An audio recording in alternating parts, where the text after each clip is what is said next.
I think one of the key things is that a lot of the Israeli public has gradually switched from a belief in the two-state solution to at least an implicit belief in the three classes solution, that you have just one country between the Jordan River and the Mediterranean with three classes of people living there, Jews who have all the rights, some Arabs who have some rights, and other Arabs who have very little or no rights.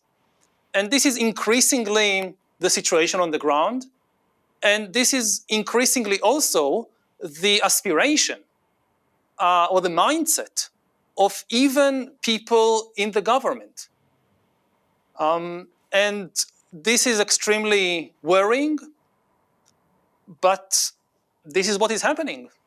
Wow, I've never heard you sound so fatalistic. You even think climate change can be mitigated. No, also this, again, it goes back to the issue of motivation. It's not that the conflict has reached a point when this is the only solution possible. We've reached a point when this is the preferred solution or the preferred situation for at least some of the Israeli public and also some of the Israeli government or future government members. This is not deterministic. It's not written in the stars or anywhere else. It's a human choice.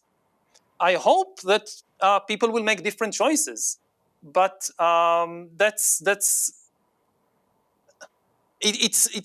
we have to, first of all, acknowledge what is the reality before we can think of ways of improving it. So I wonder if that leads me to your new book. I mean, I have it here. It's an amazing book. We don't usually see your books like Sapiens and the others with this kind of childlike cover. And of course, behind you, you have an image from the book. So the question, and it's called, Unstoppable Us, How Humans Took Over the World.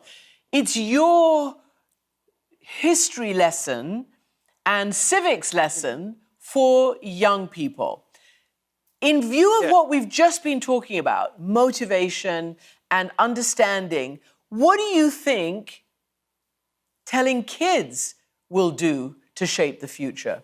I think in the long term, this is the key. Because how kids view the world, this is how they later view the world as adults. You can change your mind afterwards, but it's very difficult to unlearn what you have learned as a young person. If you were raised believing that, for instance, your people is superior to other people or superior to everybody else, and this is what you have been fed for many years, it's later on very difficult to change that.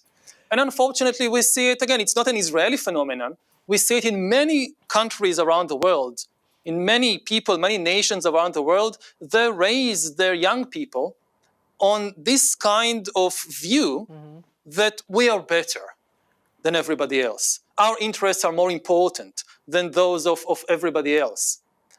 And unfortunately, this leads today to an existential crisis for humankind, because this kind of thinking, of course, for thousands of years have led to wars and persecutions and so forth. But now we are facing some existential global problems like climate change or like the rise of artificial intelligence, which cannot be solved unless you cooperate with the other people in the world.